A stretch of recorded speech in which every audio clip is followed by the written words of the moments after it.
Hello there. We'd like to welcome you to the virtual kitchen table.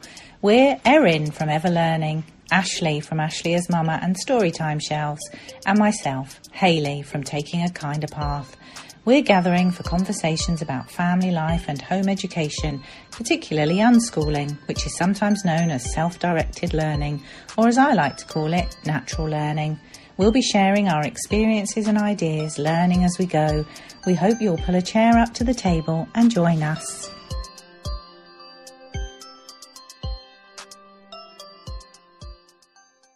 Welcome back to the virtual kitchen table. This is Erin here today and chatting with Ashley, and Kendel is back, which is great. Kendel has an Instagram account, Spark to Flame Home Learning, and she has been with us for a couple of other episodes. One about community, building and sustaining community, I think is episode 15.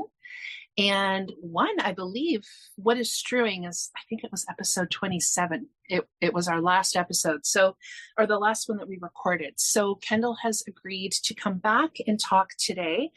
We're back to talking about community. And this is actually the third time we've talked about community, but maybe in different ways each time. So I think, Ashley, the first time we talked about it was with Hayley, and we were talking about like living and learning in community. And I think it was in the context of choice and education. Mm-hmm. And then Kendel, the last time we spoke to you about community, it was really the idea of building local homeschool community.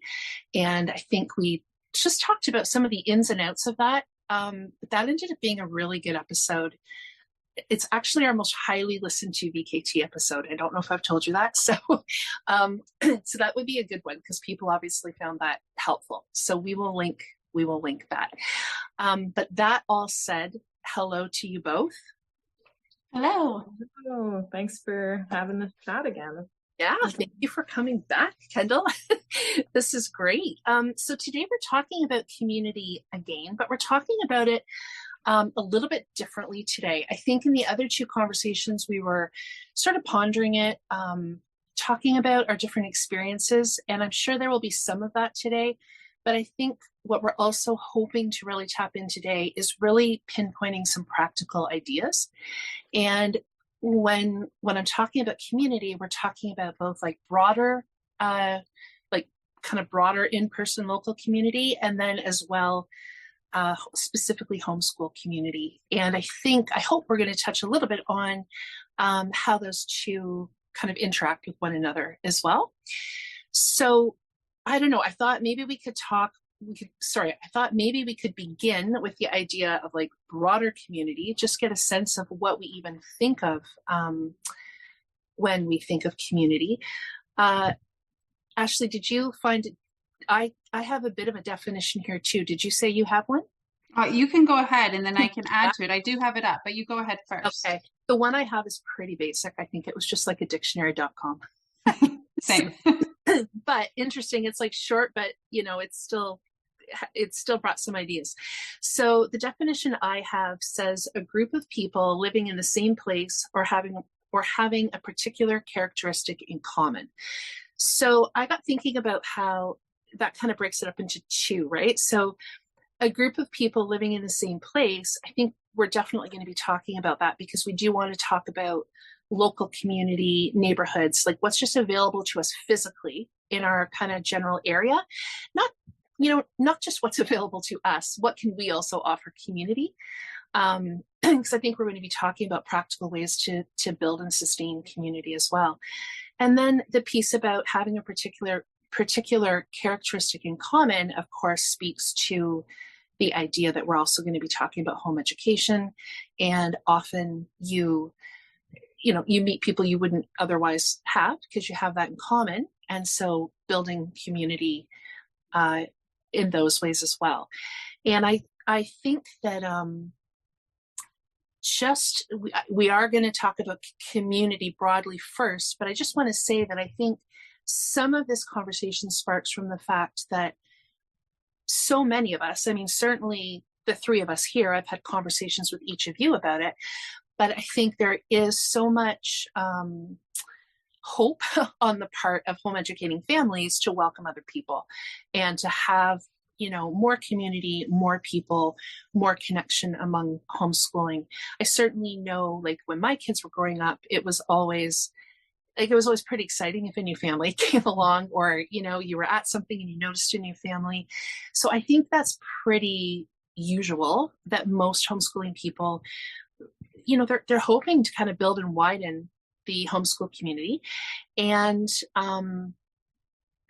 also really kind of, I think here, at least the three of us, it's certainly been on my heart, like from the beginning, is like, how do we welcome people, and how do we maybe find some way to help create conditions that allow more people to either homeschool or have more choice in education. So, it's all kind of connected, but I think as we talk today, I think probably more and more we'll see how it's all connected. But I definitely think that having a healthy and welcoming local community plays into kind of having a culture of learning locally and homeschooling as well. So, I've got more, but I will pause for a minute to see. Do either of you have anything you want to jump in with or ease in with? I was just going to say that in part of the definition there, it was a lot about the people. And while that is what you would think of as the basic definition of community, for me, it's not even about seeing the exact same people every time when you're out and about, but it's about the safety and predictability and familiarity of community, especially when we're looking through our children's point of view. And then a sense of belonging that comes as like a benefit of when you finally form a community. And I loved something you mentioned there, like that it's reciprocal in nature. Like you can just join into a community, but I think it works the best when you're sharing, you're caring, and you're a part of generating the community and adding to it. And also, like, I wanted to, like, as I was pondering about this, I realized that it does take a little bit of work and time to build community and trust too. I think that's a factor of it too. Like, you can join a lovely pre-existing community and not feel a sense of belonging right away, because it takes that reciprocal nature of your commitment on your end to keep showing up, keep being part of. Like, you can't show up to a pre-existing community and maybe just expect to get. Like, there's that reciprocal nature when it works best. There are things like that, but when I feel like it shifts into a deeper sense of belonging and that commonality, and that all of the byproducts of community, which are those things like security and familiarity, those come when you put work in on your end as well to deepen those connections and that trust. So those were just some things that came up for me when thinking about community as more than just the group of people. Like, what are its byproducts, and then how do you get there?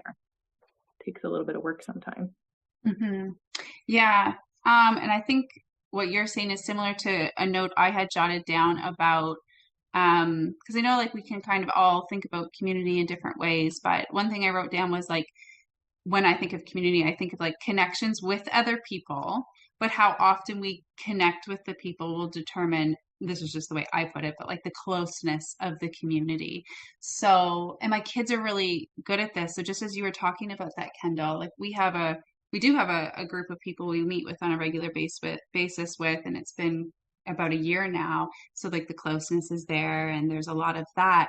But we also, like, my kids will show up in, and I think this is what you were kind of mentioning too, because it doesn't really matter not that it doesn't matter what people are there, but there's always different people. I'm thinking about our local trampoline park. It's not about, we don't often meet friends there. We often just go, and whoever's there is who my kids play with.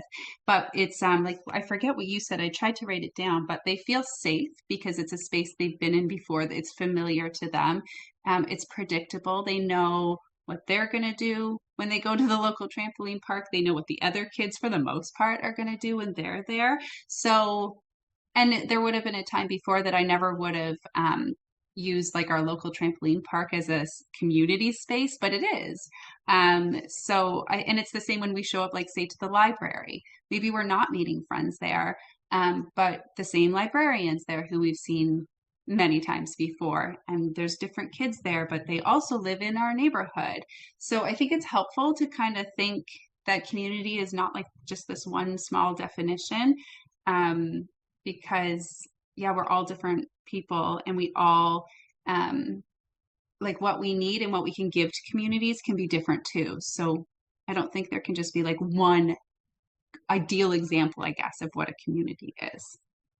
What came up for me, I think, when each of you talking too, is the maybe ideas of like intentional versus naturally occurring community, because I think they're both really they're important, but they're also different. They're different from one another.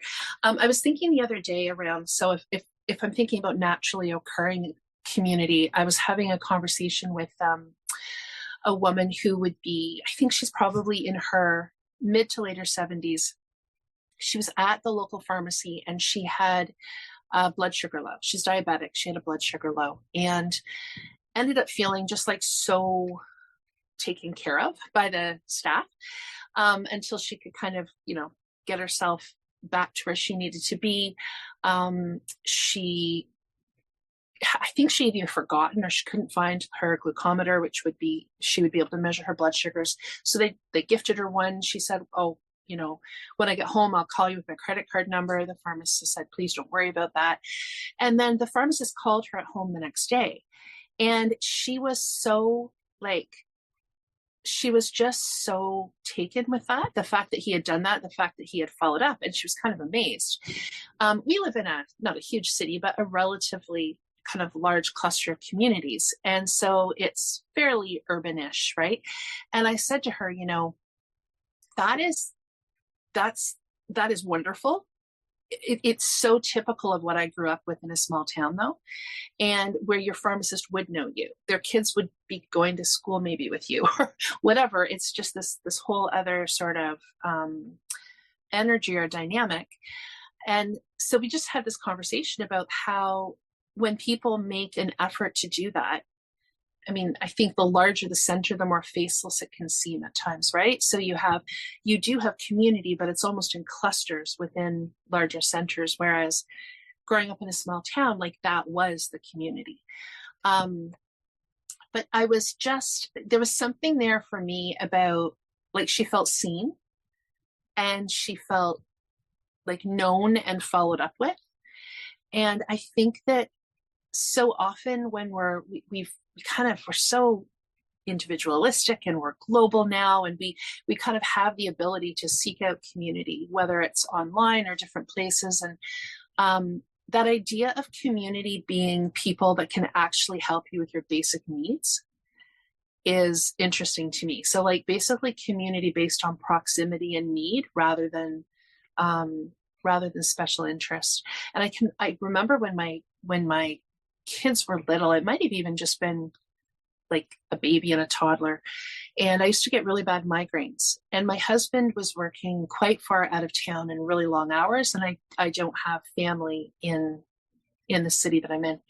And I remember talking to like a group of parents and I was like, I don't know what I was looking to do. I felt like we needed to set something up intentionally, some sort of like an emergency network or something that, if somebody because my migraines are quite significant. Like at that time I couldn't really take care of a baby and a toddler and be dehydrated and all of those things, like not easily. And so I was just sort of like trying to figure out, was there something intentional that we could do to set up some kind of a network?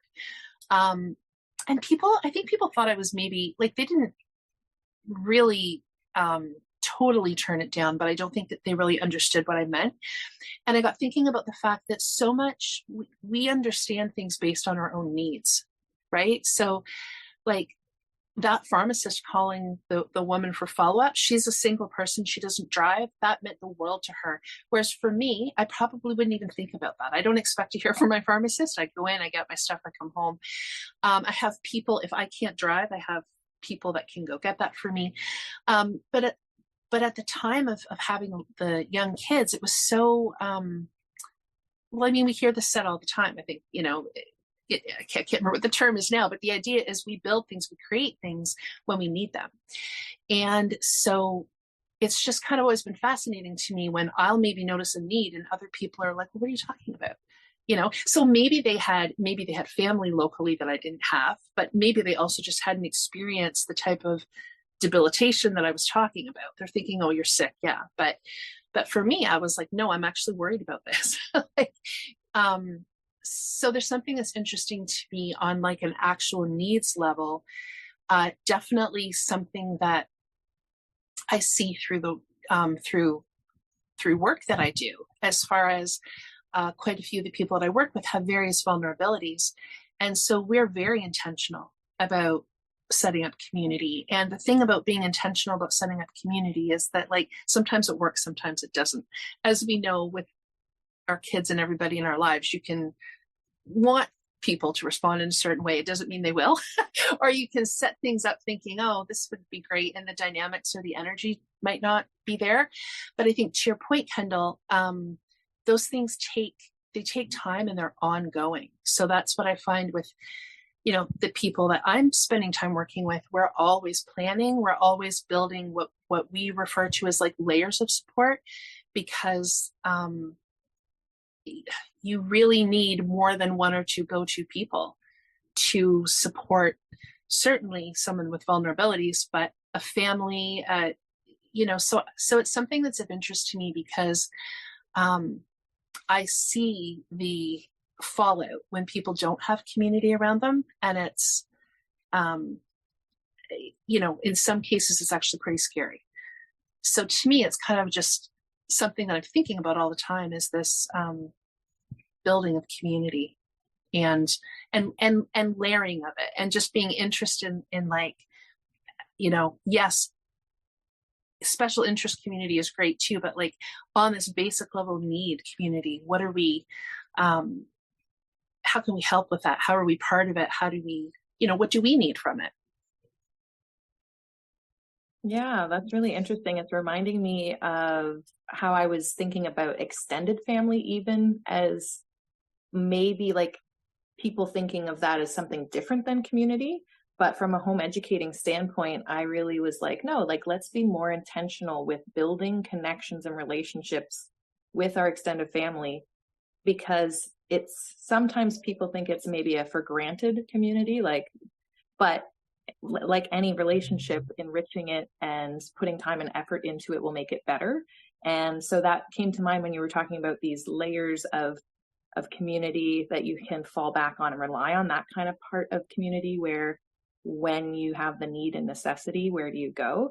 And so I was reflecting a lot about how you can create more of a deeper bond with your children and their grandparents, for instance, by meeting the grandparent at their interest level. So baking with grandma, fishing with the grandpa, getting your kids, setting aside time for them to be able to do that, to build bonds and connections that extend their community from your immediate family outward, especially if they're at a bit of a distance proximity wise, like you were talking a little bit about necessity and proximity as being one layer of community.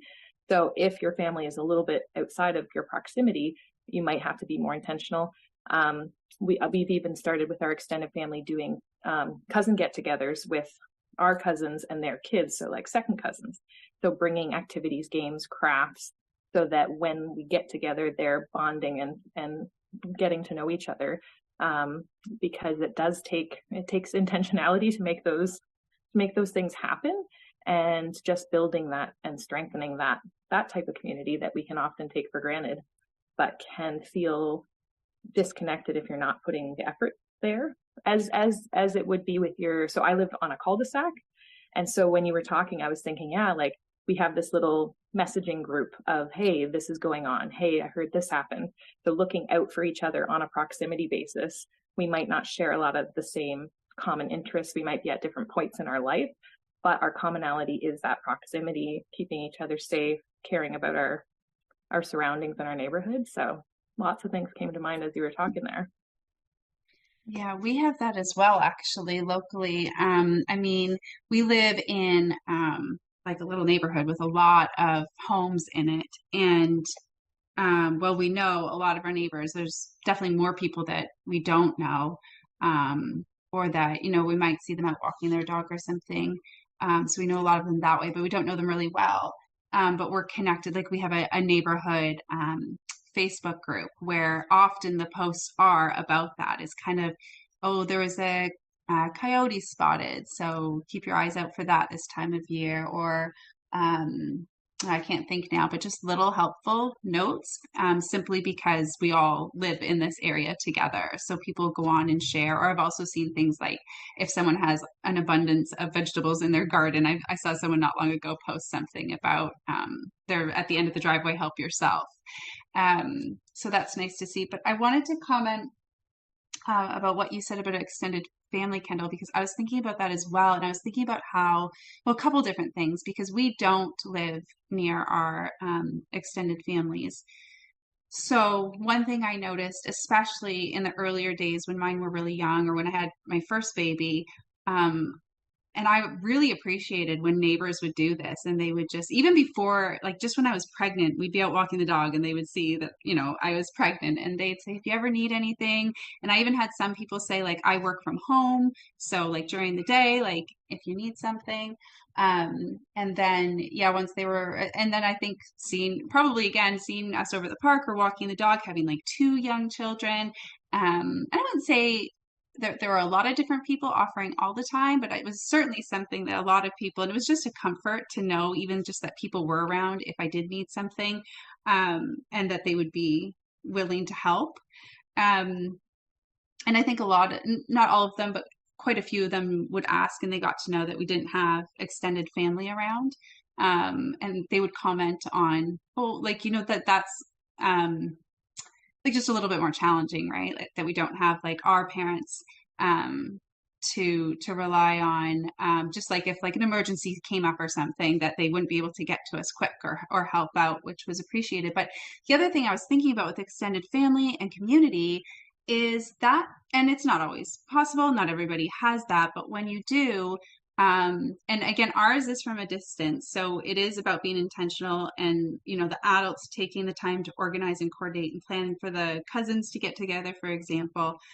And it's just so beneficial kind of all around. But what's really neat is like, that's just can be such a nice, I don't know, like safe way for our kids to experience community with people who a lot of us know our extended family more than maybe we know our neighbors. That's not always the case, but I just feel like it's kind of I don't know, like natural way for our kids to kind of like grow their circle of people.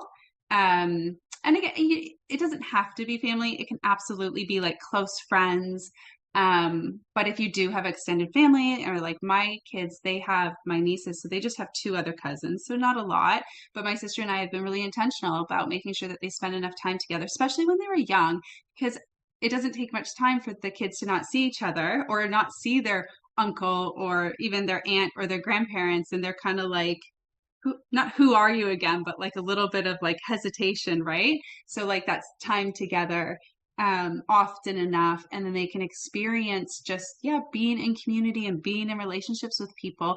And I think that then can make it, they kind of gain some skills and stuff, and then that can be branched out, and that circle grows to your neighbors, and it looks different for everyone. So I'm trying to be really careful, because I know that everybody has a different situation. But when you do have extended family, that's kind of what I was thinking a little bit about too, that often that can be our children's community. And like that may just be when they're younger, and then it really grows to others. But I know, like, I have a group of cousins, we're all adults now, and they've been close since they were little, and they've remained really close, and a lot of them still live close together. So because the commonality there, you might not have the same interests. So it's a whole nother level of learning, because you're like, well, the only thing bringing us together is that we're cousins. So we got to figure this out. Like, that's a big factor of it too. And then as we get older, you were saying that group of cousins, so often you start different pathways in life than some friends maybe. So then you can often drift apart because of those factors. But if you're just, the thing that brings us together is that we're family or that we're cousins, it doesn't matter if we're going in different directions, that there's that commonality and bond there. So that's really interesting. And that really pushes our kids into getting along with different personalities. Like it's left, like when we get together with homeschool friends, it's, oh, you gel really good together. Oh, you're a really good fit. Or, you know what I mean? Like you're more picking and choosing based on interests and personalities, whereas family, you're learning some of those life skills because you might not be best buddies outside of the context of family. So there's so much layers of learning that happen there too, for sure. It, you know, both with both of you talking about neighborhoods too, I just was thinking, I think sometimes if we're thinking about like practical ways to like build community, yes, but sometimes I think too we might miss what's already there. And so for me too, just remembering to take those opportunities. Like we have a little girl just kind of across one of our streets close by. She often will have lemonade stands, bake sales. These are things that are really easy to drive by if you're in a rush or you've got stuff to do. But I think too, just that slowing down. I mean, Ashley, you've talked about this so much, this slowing down idea of just bringing our pace down and leaving space for things like that. So I think they seem like small things, but they really aren't. You know, I think in the big picture of things, they all kind of accumulate. I know, well, it would have been lilac season. So when was that? May, I guess. It was like a Saturday afternoon, and we were kind of like hunkered down watching a movie, and there was a knock at the door. And my reaction, because we get knocks at the door for various reasons, right? So I don't necessarily jump up all the time and answer the door. And so I was like, oh, but then they kept knocking. So I was like, I really should just see who's at the door. So I took a look, and it was there were two people on the porch, and it turns out, and see, I didn't even know this. They live in a basement apartment in the house behind our backyard. Well, I didn't even realize this. I had seen people kind of go in and out, but, and so what they were wondering is if they could have some of we had two big lilac bushes that kind of like hang over the fence toward the house that they're in. And it was, I don't know, it was kind of like a cool opportunity because I said, oh, like, absolutely, they're hanging right over there anyway. And then I said, actually, I'll bring you over some as well, but you're always free to cut some down. So I just, I cut them a bouquet. I took it over, and they were so thrilled, like, to meet us. Like we just knocked on the door. I couldn't figure out which door was theirs because it was like a different entrance. And took it down. I think they might have, they're certainly new to the area. I think they might have been new to the country. And like, so there's a grandmother, like everybody's coming to the door, like so grateful for these lilacs. And I was like, this was such a small thing, just to, but I have to admit, there's been other times where I've just let the door go because we're doing something. I don't always want to be not present with my family either. You plan a movie afternoon or whatever. So it's kind of, there is that balance between our own lives and, connecting outwardly.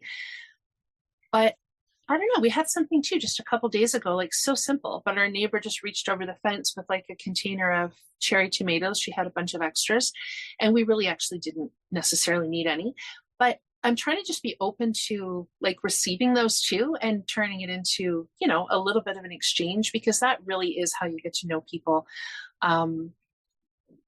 And people like to give, like to make that exchange. So for me too, it's just remembering sometimes, like, not to drive by the lemonade stand, try to, answer your door, receiving what's on offer from people, because I do think that people are eager to connect with the people around them. We might just not, everybody gets so busy in their own sort of, life. We might not realize that. But each time I feel like there's just a genuine interest in connecting. Yeah, I noticed that in our local, a different Facebook group. But I think a lot of people have them, like the Buy Nothing groups. And I noticed we actually have a couple, and in the one, Buy Nothing group, I've noticed several different times kind of like appreciation posts around how it is such an opportunity to connect with someone else that is in your, not necessarily right in your neighborhood, but in your town that you maybe otherwise wouldn't have the opportunity to have met. There is something about like just like it's like a small connection, right? It's not like going and spending time together, but just a small little, like what you were describing, Erin. Like it's not a big commitment. I do hear what you were saying though, and I actually made a note of it about that balancing, connecting, like with outside people, like outside of our family, but also connecting, making sure we spend enough time present and focusing on our own family as well. And sometimes that can feel easy, and other times it can feel like really challenging. So I think just being aware of that. But it just also made me think about kind of like our neighborhood and our local community, just like the people around us, and how that's changed from like before we didn't live here for a real long time before having kids, but for a little bit, and how that's changed even from when they were younger to older now. And our kids go and meet like other kids, or maybe we haven't met the parents before. But just like, I find it kind of interesting how like we're not, it's not that we're not close. Well, we're not close to our next door neighbors, but I've just always thought it was kind of funny that like the people living right next to me, I really don't know that well, or even just kind of like the one gentleman across the street, like just really don't even see him too much. But there are people that we've been intentional with, like making connections with. Like there's one family who they have kids around the same age as our kids, and we don't spend a lot of time together. It's usually just like we'll run into them at the park and the kids will play at the playground for a while. And you guys maybe see me post the odd picture of their dog. So one thing we do for them, because they are in school and at work, and we'll go visit their dog. So it's such a win-win situation. But a small, like, it's nothing to us, especially if we're not busy, to like, it's great. We get to walk over, we get to spend time with their golden retriever, who's like the sweetest dog. And they really like it because then they know that their dog, who would otherwise be like home on his own for the day, got to go out back, got to go outside, just had like some interaction. We always give him fresh water and stuff. So it's not necessary, but it just creates like it means that like we love it for one. So we'd do it anyway, and it's a nice thing to do for them. But also, like, I feel like if we need something, or if, like, I would be more likely to ask them for help, or and they have actually, like they have when we had our dog, they came and helped with our dog at different times too. So it creates this like, it just creates more connection and more community, I guess. And there's a few other examples, but we haven't always had that. And I think that's kind of the point I wanted to say too, is that maybe it goes back a little bit to what you were saying, kind of like it also takes effort, obviously, but also takes some time, right? Like we've known, just a few family, like that one family, and then a couple other families in the neighborhood. Like we've known them for, years now, quite a few years. And it's not like we were this connected and doing this stuff right from the get-go. Like it actually takes quite a bit of time. So I think that's great when like a new family or a new person moves in the neighborhood and someone just shows up with like cookies or something. Usually the reaction like tells you like it's a small thing you've done, but it's like a feel good welcome. Here's who I wanted you to know who I am, and like kind of welcome you to the neighborhood. So yeah, anyway, I'll stop there. I'll keep going. Yeah, I love that idea of like leaving intentional open space in your schedule, that slower living that allows those more spontaneous opportunities for community. Like you're saying, the passing by of the lemonade stand. If you're not jam-packed scheduled, because the littlest thing to you might mean, like you're saying, the world to someone else. My husband's grandma used to say this quote, "People are my hobby." Mm-hmm. And I remember like I used to be part of a choir. And then over COVID, it dissolved. And so I thought, okay, well, kind of back to normal now. What's my hobby going to be? What's my outside of the home or whatever? And I realized like that sat so well with me. And it literally means leaving time and space. It's not any one thing. It's leaving some availability in your life to, I love to bring a little bouquet of flowers over to my neighbors. And my neighbor's son, for example, waters our plants when we're away, and we can give him a little gift in exchange. Anyway, but a friend or someone that's part of your community is going through something hard. You've got that pocket of space set aside for you don't know what, because your hobby is just people and community and being able to show that little bit of kindness that means so much more to them, probably. So I just love that whole idea of, leaving space for that. The other thing I like about thinking about sort of the proximity end of community, and then bringing in what you've both said about the intergenerational kind of end of things, is that I think normally I think what's different, depending on where we live, but what can be different about sort of a local community or neighborhood type setting, is that it often isn't just people who are just like you, who think the exact same way you are. I mean, certainly some neighborhoods are set up around sort of age. There's maybe a common age or it's family oriented or whatever. But I can't remember what you said, Kendel. It was around the idea that when you're getting together with relatives, there is a bit of skill building there. Like you're connecting for the purpose that you're connected in another way. You're not the kids aren't necessarily getting together because, they both like knitting or they both like soccer or whatever. It's there's kind of a greater purpose, and you're all kind of putting your best foot forward, I think, a lot of the time. And I think that there's something to that, because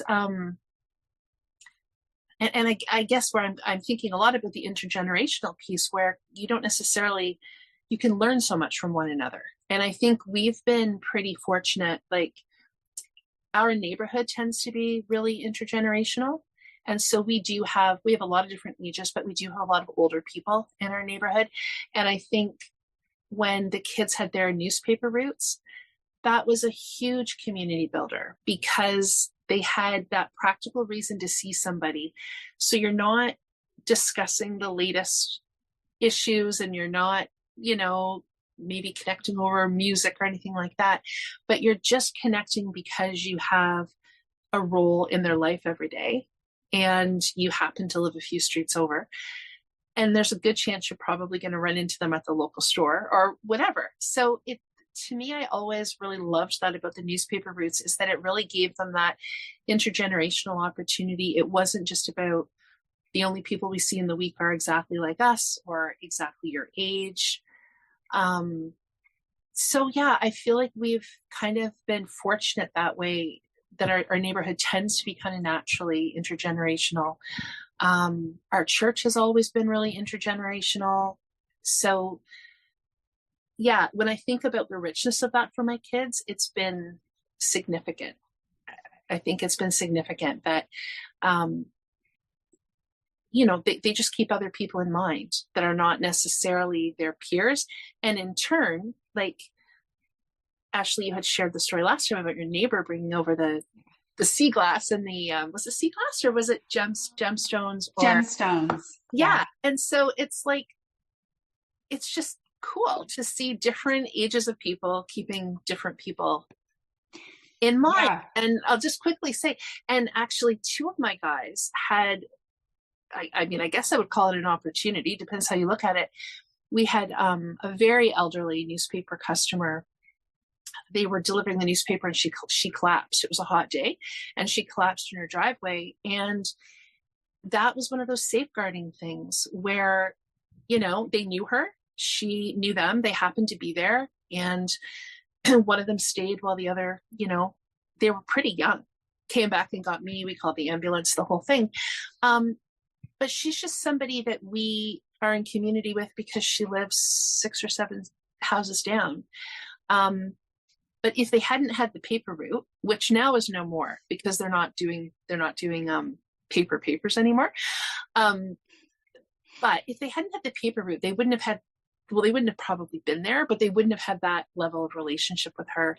And they knew which other neighbors to connect. So then they talked to another neighbor who was able to sit with her through the evening.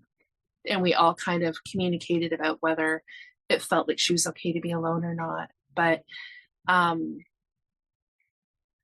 so So that just makes me think too, sorry, I won't, but the digitalization of everything is so interesting, right? Because my kids, there aren't even paper routes as of last year. So there's like all these things that probably good for the trees, but not good for, not good for that kind of regular connecting point. But anyway, sorry. Go ahead. No, well, now I'm just going to say that we actually called, I guess, I mean, it must be getting close to a couple of years ago, but we were looking at a paper route for my eldest, and we were looking at it as like a little job opportunity because there was interest there. And yeah, they are no more.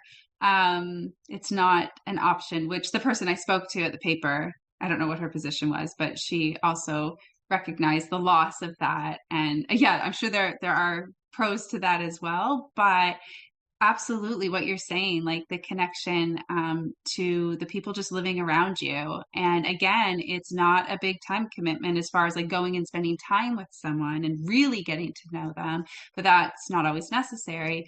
And so while you were talking, Erin, it was making me think about like how we did get that again. So we lost our dog a year ago. So it's been a year without that. So probably even just having that comparison from having a dog to not having a dog, my kids got to know a lot of our neighbors when we were out walking the dog, especially with the dog, because he was like a happy old golden retriever. So everybody wanted to come and say hi, and he wanted to go see everybody. So a lot of our neighbors probably know the dog's name, the kids' names, and not our names because it was just a regular connection. I mean, it's not completely lost because there's a lot of dog owners around here. So my kids will still connect with a lot of people out walking their dogs. So there is that. But that, again, that's only the people who are out walking. And it's just a nice little connection point. There's something else. Oh, the neighbor. Yeah, I know. I shared that story probably in the last episode maybe, but I was thinking about it again because that is our next door neighbor that we don't know her really well. Just like a little bit of small talk here and there. But I don't know if I shared this specific part or not, but what I thought was really cool, because I'm thinking about the intergenerational, like just different ages again, is not only did she think of doing that for the kids, bringing over that little like gemstone treasure hunt kit that she made, but I'm pretty sure, I could be wrong, but I'm pretty sure what sparked that was her at some point having a little conversation, just because my kids will play out front sometimes, and the neighbors will sit outside out front with like their dog in the driveway, and I could hear them talking sometimes. And I think one of my kids, I don't know which one, gemstones got brought up.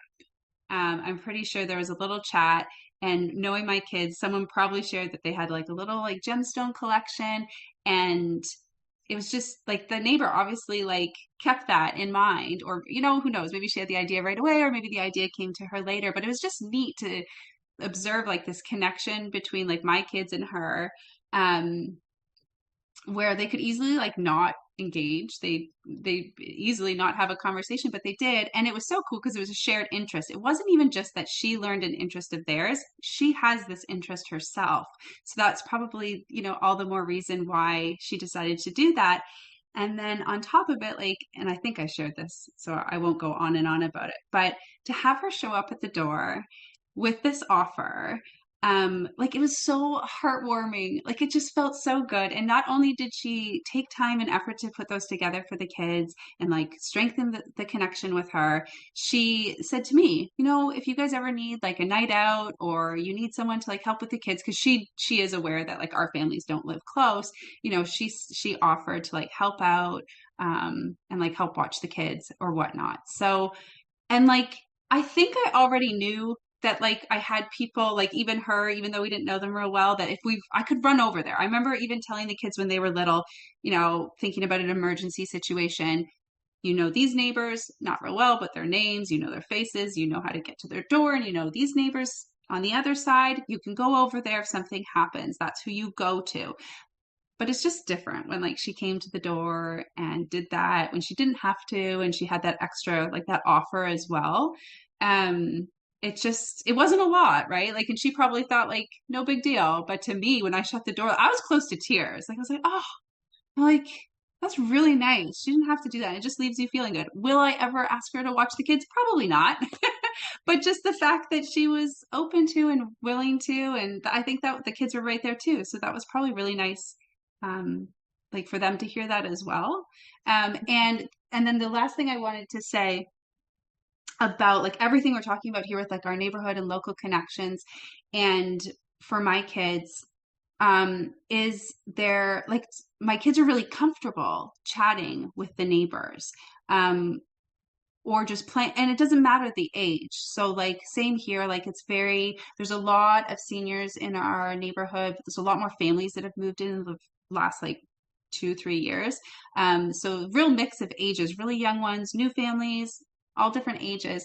And my kids are almost 11 and 8. But it's been a long time now where they're just so comfortable. Oh, can I go talk to so and so?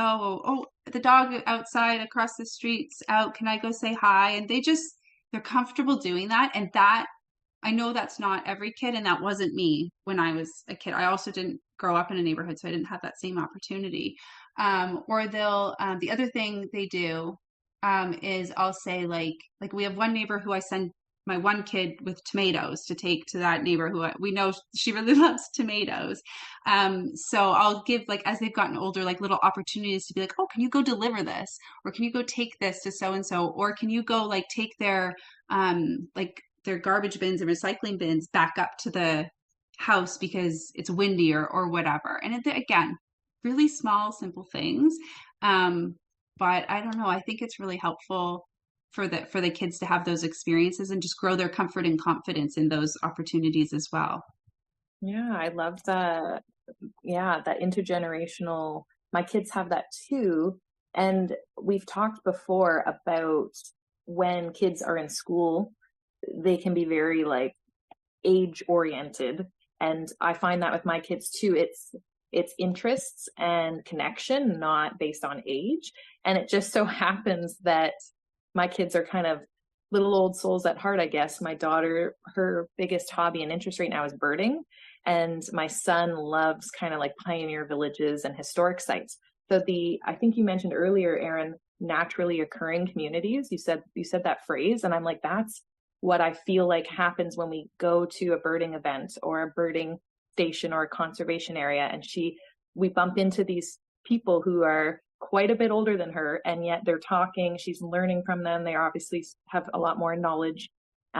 Or sometimes she's kind of keeping up with them if they're more new to birding, but it's just a hobby or an interest that tends to have an older crowd. But there's this naturally occurring community when you're both at the same conservation area hoping to spot the same bird because it's migrating through, and those types of things. And just seeing her, that comfortability you were talking about with not being like, well, they're an older person, so I can't talk to them. And the same thing with my son at pioneer villages. The people that volunteer at them or work there, he'll just get in long conversations with them, and there's 50 years between them, and they're just chatting away because they're both nerding out about historic stuff. And so that's just so amazing. And then the richness of what those people can pass on, even if it's just seeing yourself in someone older, like a role model, and being like, oh, this is a legitimate hobby or interest that I have, because look at these adults who are participating in it still and who are enthusiastic about it like I am. So that's so helpful to have those not unintentional, naturally occurring communities where you can seek out events or places that meet your child's interests, that has this built-in network of people there, often intergenerational, that they can really tap into, even if it's for the day or here and there. If you do that throughout the year, then that creates pretty rich community. And it's just, again, that sense, it's the sense that it's there, the sense of belonging, because you've sprinkled that throughout the year for your kids to tap into those little areas where they feel seen and connected with people. Pretty awesome. Yeah, I I love that, Kendall. I wrote something on Instagram the other day. I can't remember what I can't remember what I called it, but it was the idea of these moments of temporary community where you find yourself in, I think for that one, it was more like proximity with somebody, but it could also be proximity and based on a common interest, both. And there is that really cool, especially with wildlife, if you're both, I don't know, you're seeking something out or you're enjoying something at the same time, there is that really, kind of that feeling of like camaraderie that you're both there at the same time. And I just had a couple more practical pieces. I wanted to circle back to something you said at the beginning, Kendall, about like sometimes these things take time. So thinking back to the idea of intentional community, that if we're showing up somewhere similar time of the week, similar time of the day, we really are more likely to run into people. And I think even if we are wanting to initiate some sort of thing in the community, like something that comes to my mind, I've never initiated this, but something like a community garden or just starting some sort of initiative. I mean, having some patience with that as well, because I think it takes people have to hear an idea a few times before they kind of come around to it, or, people might be interested, but it's not in their schedule. We're such creatures of habit. Like so many times I will hear about something happening in the community and I'll think, well, that would be really cool to tap into. But, we do our kind of our regular habit in our regular week. So I just like that you mentioned that, because I do think sometimes we have to be patient as far as, kind of how long these things can take to come together. But then the other thing I wanted to just mention is the idea of like local business and how that's kind of a way of connecting with people as well. I don't know. I just find if I'm using businesses relatively close to my house, even people, even sometimes I'll realize that the person working in the store doesn't live that close to me, but they come here for work. But you can tell they've kind of developed a sense of community with the customers that come in. I don't know. There's just something I realized, I was thinking about this the other day. There's something so different about buying something from people who recognize you, and you're not just ringing stuff through on a great big, conveyor belt. Actually having that face-to-face interaction with somebody is, I don't know. It's just like, it just emotionally, mentally feels different. I've done that at times. I'll be after something and I'll know I could get it cheaper somewhere else, but it's like the mental experience is not worth it to me, for one thing, to go to like a busier place. I would rather have that face-to-face interaction if I can. Yeah, that brings to mind for me, like this time of year, we love visiting local farmers markets, and that really is often a lot of the same faces and activities. So at one farmers market we go to, my kids love feeding the goats. So it becomes like we know what we're expecting when we go here. Everybody here is local. Everybody here cares about these delicious fresh vegetables we can get this time of year. There definitely is a sense of community built right into supporting local businesses. Another thing that comes to mind is just my daughter does music lessons. So that is technically a business, but also she's connecting with her instructor and the other instructors. And then a couple times a year when they have music presentations, more like a recital, she's meeting the other students. So, and then we really gotten to know the owners of the academy. And so, yeah, like just another thing that like I think of with community is like just the repetition, like you're talking about going to the same places, seeing the same faces, even if it is purchasing from a business. I think about community that it can be created by just traditionally doing the same things every year, going to the same places. So we go to the same strawberry patch every year, and we literally throughout the year, we'll talk about some of the characters that we just love. Oh, I hope the lady's there who every time says the same joke about, now, are you going to eat strawberries? And then the kids, when they were little, would be like, kind of shaking their head slowly, and then she's like, well, you better. And so like we still talk about her, and it's just a lady at a farm that we literally see one day a year, and it's a memorable person that you look forward to seeing. We go to the same pumpkin patch every year, and so you're familiar with what you're going to expect there and how the routine works and the owners that work and live on the farm. So definitely, even I think what came to mind, like there's this quote that's quite popular in the home education world, like not all classrooms have four walls. And that's what came to mind when I was thinking about all this community stuff, is that these businesses and places like that are running karate, swimming, dance, farmers markets, local farms, whatever you're tapping into, people can really see it as an extension of what they're doing in their home. And it can take some of the pressure off of feeling like we have to be everything and teach everything for our kids. And we can say, like, look at the learning that happens when we go to the hardware store and they're connecting with the owner and we're buying the thing we need. Look at what happens when we meet a new instructor at the violin lessons, knowing the library staff and what their positions are at the library and who to ask if we need a certain thing. So all of these extensions of learning that are out in our community that a lot of people might, not maybe give much credit to, but it's our kids interacting in the community on a daily basis like we do. So it's like they're getting a little step ahead of the game of what does it look like to search for parking? Where do we park in our town? Like all the little things.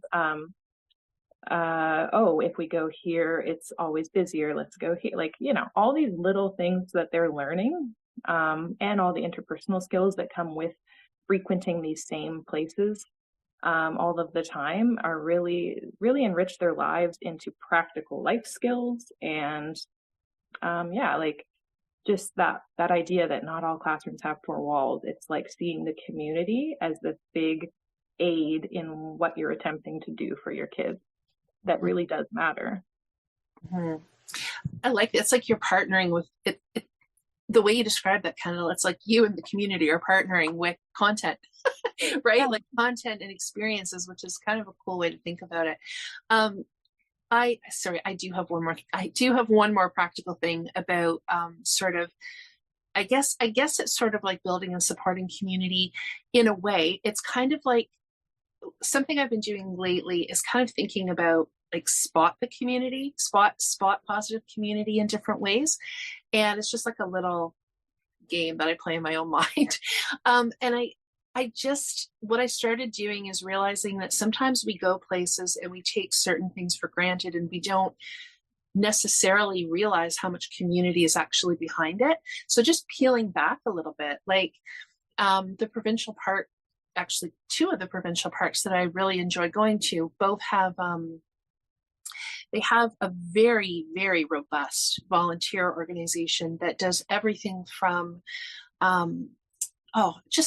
like visitor experience stuff to educational programs to building accessibility ramps, building, I think they fundraised to get some of the really thick wheels, like wheelchairs, so that people could access the beach more easily. So, you could go to these places and you could think, oh, that's great that they're supplying these.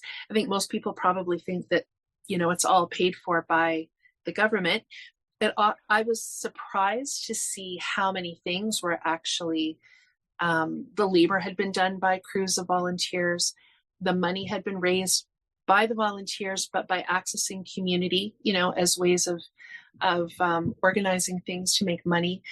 But at first glance, you just think, oh yeah, this is all kind of set up. But actually there's a huge force of people behind that. And I think that, two of my kids, we've been able to tap into that for specific things. One was the building projects, and the other was the endangered bird piece that one of my kids was involved with. So we're not like regular volunteers there at this point, but it really gave me a look into how dedicated these people are to preserving the land, helping people have, good, positive, accessible experiences. The other thing I wanted to say that I started noticing a little bit in our local library, we have, well, a lot of places do in our province, but we have had for a very long time a significant population of unhoused people. So, or people that I mean, I'm making assumptions. I think the people that that I'm speaking about are. And so what I started to notice is the librarians were on a first name basis with a lot of the people because they tend to know them from the library. And there had been some sort of, I've never really looked into what the situation is, but I could see they had worked out a way that they could take out books even without a fixed address. And this seems maybe like a small thing, but I was like, that's really kind of interesting, right? Like just to see that, and it wasn't a big deal. It was just a very matter of fact transaction. It had obviously already been talked about and worked through. And so I think that sometimes we can kind of get steamrolling with the idea that, oh, there's no good community anymore. People are so, but actually, if you look, it's remarkable. Community gardens would be another one. Like there are people who are not only using them, but there are people that dreamed those up and brought them to fruition. And I think we can easily kind of get lost in the, oh, everybody's doing their own thing. And like that is true, but also there are these other really cool pieces that we can peel back sometimes and be like, that's actually a bit different than I thought it was. Yeah, it's making me think about a conversation I actually had with my husband, I don't know how many years ago now, quite a while back, where he was just sharing with me a little bit about how he works for a local city, not the city, we don't live in the city, but he works there. And so there's always people retiring. And he noticed that the people that he got to know that he'd work with, and then they were retiring, there was like a common theme of, which I won't even try to understand this situation because I'm nowhere near it, but this worry or maybe fear or even just discomfort around retiring from full-time work because, they would say things like, what am I going to do? What am I going to have worked what feels like their entire life, decades of having, maybe if not the exact same routine, a similar routine, a group of people that they would spend time with. And now all of a sudden they're going to have all this open time and space. And I can kind of understand why, that would be at least uncomfortable. And at the time that my husband was sharing this with me, I was working for a nonprofit organization. And this kind of just, in a sense, baffled me because I was like, well, go volunteer for an organization. That was kind of my first thought because our nonprofit organization, like pretty much all of them, we had a huge volunteer base. Like hundreds of people would volunteer for our organization, and there was absolutely community, and we would talk about it within the organization because we were all involved working towards the same thing. A lot of people, if not everyone, was there because they were passionate about something, and it does just create, like, community just comes from that. But because I was in that and I was involved in that, I guess I kind of forgot that if you aren't involved in something like that, which I understand when you're working full time and if you have a family, a lot of times it would be hard to volunteer or maybe like volunteer on a regular basis to find that organization with that community. But I remember thinking like, oh, there's so much need out there that like different like organizations and places, groups, clubs, whatever, are always looking for volunteers. So what a great way to, and I'm sure I just kind of like in my mind, like I really simplified it and it's not that easy, but I do think it kind of is like what you're saying, Erin, like there is community and these communities exist. But yeah, I guess it can be easy to just not be aware of them or to miss them or, and then you just might not think about it, which isn't anyone's fault, right? It's just kind of the way it is. But it is like a nice reminder to know that, and there's so many, like there's countless areas that it doesn't have to be volunteering for something, but I feel like that is often a good one because you're usually very welcomed and invited to come back because it is, I feel like it's another, I like to find like win-wins, right? And you're helping out a need, but you're also getting something out of it as well because it's even if, just connection with other people. So I just wanted to mention that. I love that. Like I often talk about looking for the glimmers and how it brings such gratitude and calmness to my life when I seek out the beauty in something that's ordinary. But I love that, like, not just taking something for granted as, oh, there's a nice ramp, but asking the question, like, who's responsible for that? And recognizing the communities of people that make things happen. And also when you were talking, Ashley, I thought of not minimizing when our kids maybe have a piqued interest in a community that maybe we don't understand. That's something that over the last year, my daughter, we love the podcast Earth Rangers. And they, you know, how on podcasts, and it brought to mind because I'm like, Ashley, like, your organization and others need to, like, be advertising retired question mark. Here's, you know, like, getting out there, tapping into those retired communities. That's such a perfect market for getting people linked in with those types of things. But I remember, like, I think my daughter had multiple requests of, oh, I keep hearing on the podcast that there's an app that goes along with it. Oh, okay. Finally, we follow through and get it. And it's been such an amazing community of, it's all online, right? But it's kids all over the world who also like Earth Rangers podcast, but there's all these built-in challenges that do get you literally helping your community, cleaning up the beach, cleaning up the park, doing a lot of eco-friendly things in your own home to make a change. And then you take a photo and submit it and write down what you did for that challenge. And then you can see all of these other kids who have been doing the same thing and earning these badges. And I think that's been really huge for my daughter, who's very eco-conscious and cares about animals in the world a lot, to see, because often day to day, you can feel maybe the stress of not everybody caring that much about those types of things, or you're seeing the effects of things that are concerning to you. So to have this online community and to, like, she sought that out and made it happen. And also just, paying attention to when our kids mention something like that, because it's definitely been really enriching for her, and that sense of belonging and connection with others who care about the same thing has been really cool. So looking for those opportunities and not just letting them pass by is what that was bringing to mind for me. Mm-hmm. Well, maybe that segues us really nicely. We could probably start talking about homeschooling, right? So I'll just kind of add to that, Kendel. My daughter also, sort of a different situation. It was an in-person group.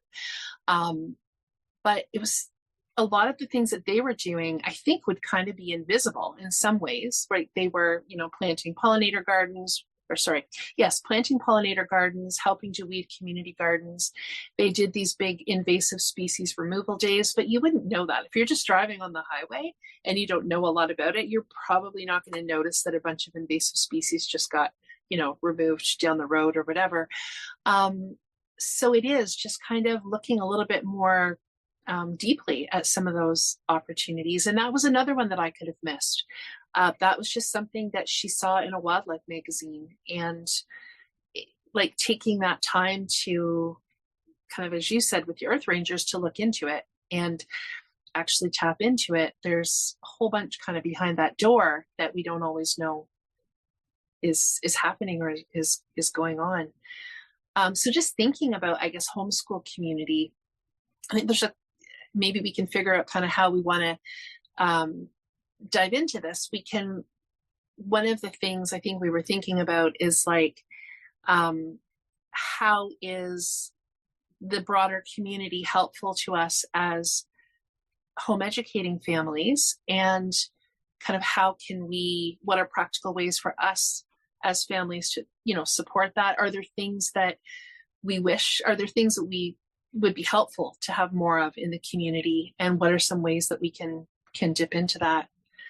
And I think one of the things that I said, that I've really appreciated the fact that there are, there's community pools and there's libraries and there are all sorts of places that open their doors to homeschool families, and something that I would love to see.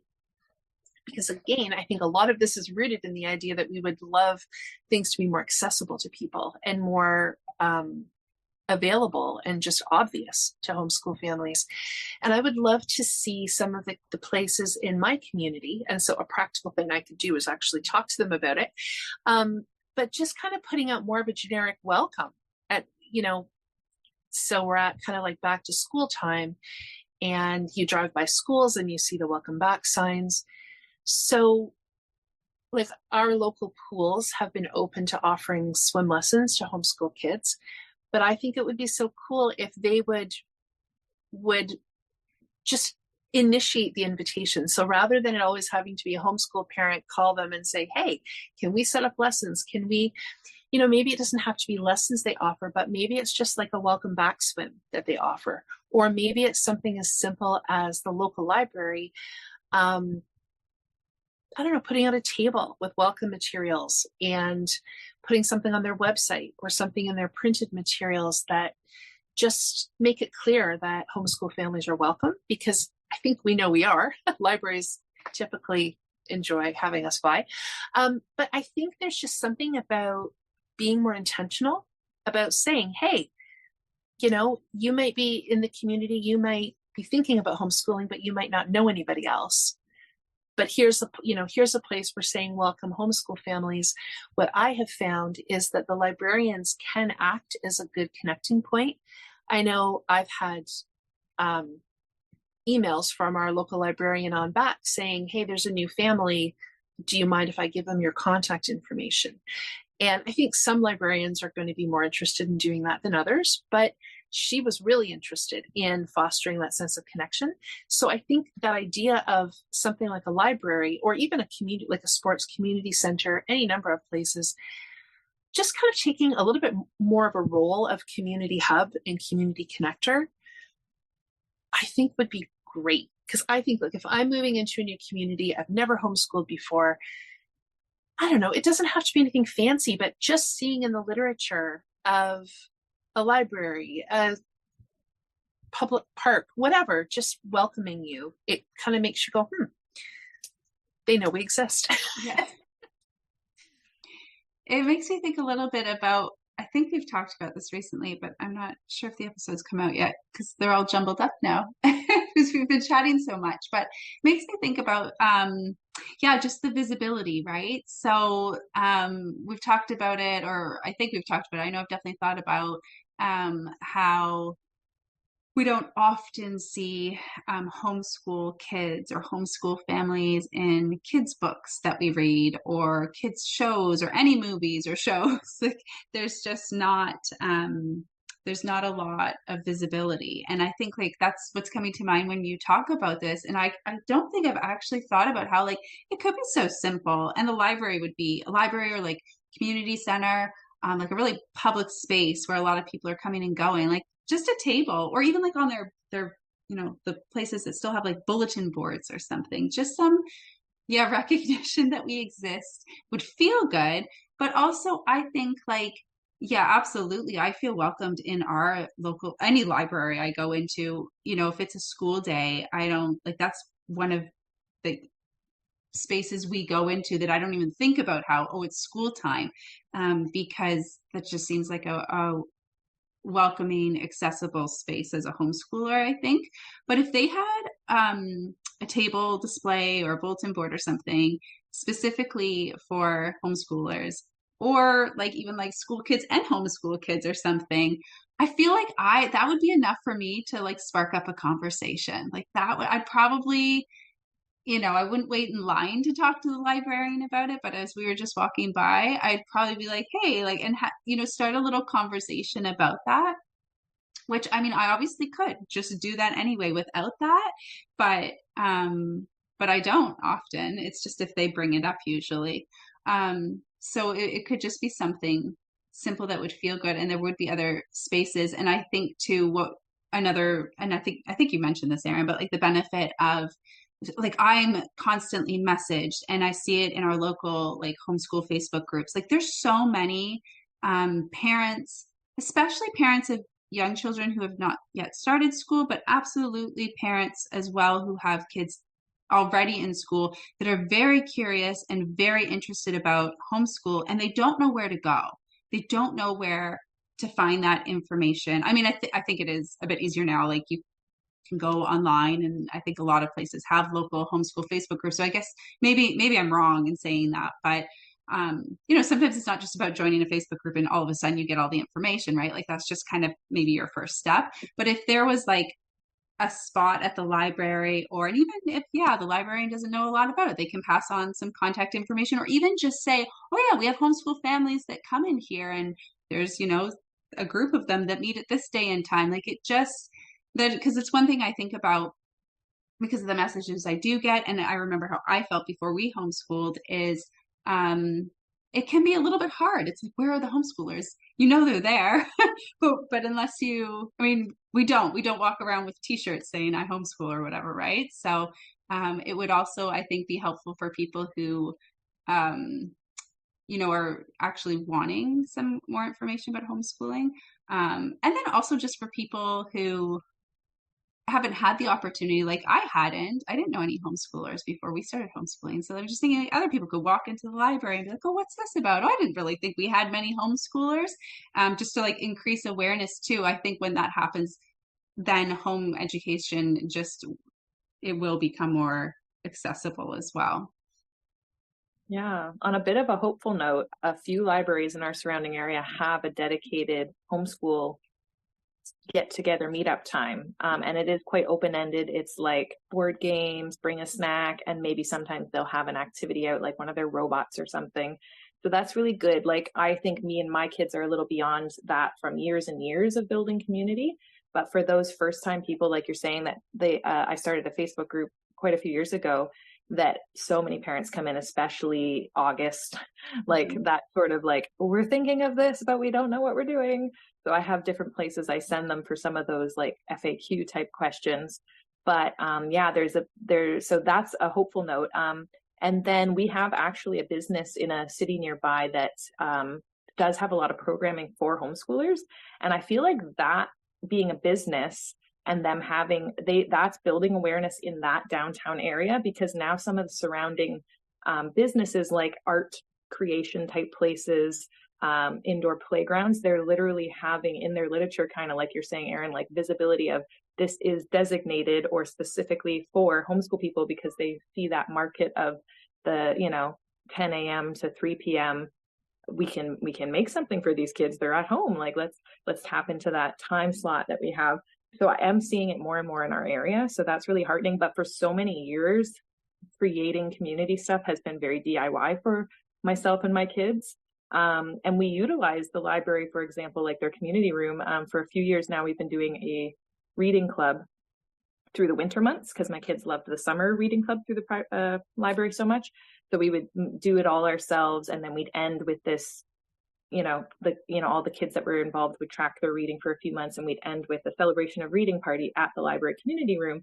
So we'd have 40, 50 kids in and out of there. So like kind of like trailblazing, creating our own visibility. But I love the idea of having a little hub or a bulletin board or something for that community. But yeah, it's a lot online now. And for instance, this fall, like we're going to be doing forest meetups with anyone who wants to come, but a different trail each week, through to December or however the weather takes us. But a lot of like DIY, like we like the forest. Do you too? Come meet us on this day and this time at a different trail each week. Like a lot of, build your own community around those things you're interested in. They're usually things my kids are excited about. So then I'll put the effort into making them happen. But I love I love doing that to create that community and create those friendships for my kids. So it is a lot of build your own adventure when it comes to the homeschooling world. If there's not all these things you can tap into so easily yet, but a little bit of hope in our area that people are catching on a bit, and maybe the numbers are up, and so they're seeing it as more, and people are more visible or more vocal about it maybe as time goes on, like not being ashamed anymore, because I feel like this time of year is when you start to get the questions from the strangers at the grocery store of why you're not in school. And I think people are getting more and more confident with being like, yep, we homeschool, deal with it. It's awesome. So like as more and more people are getting confident in it being a good option and not kind of the alternative option, like as more of like we're choosing it right. And a lot of families choosing it right from the beginning, JKSK.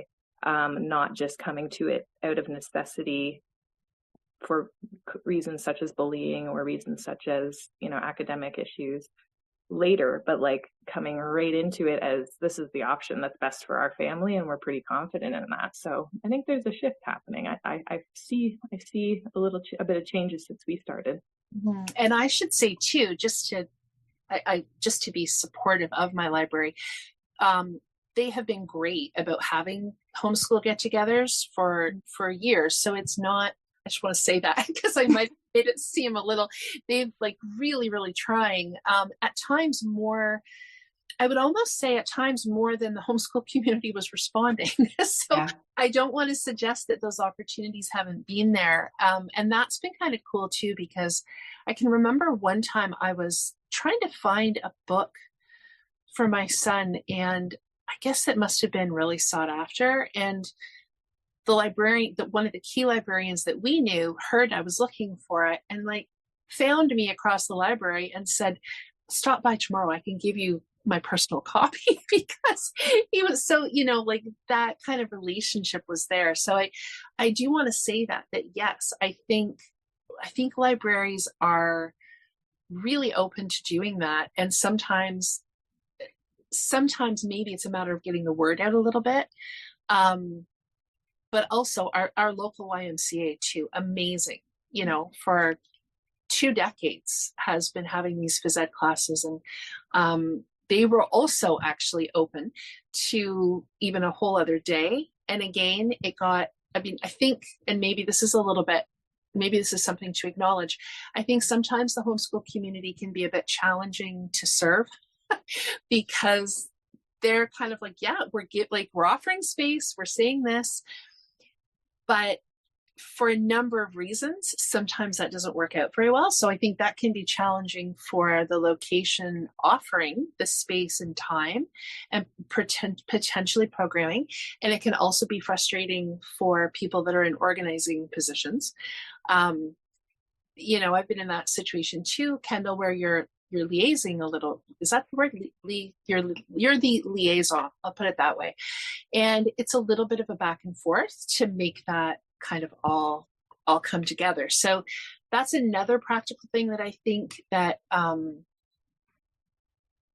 think people are going to have different opinions about this, not necessarily among us, but generally speaking. But something that I did try pretty hard to do was, obviously I'm not going to put my child through anything uncomfortable. I'm going to be listening to their preferences. That said, there's a certain reality to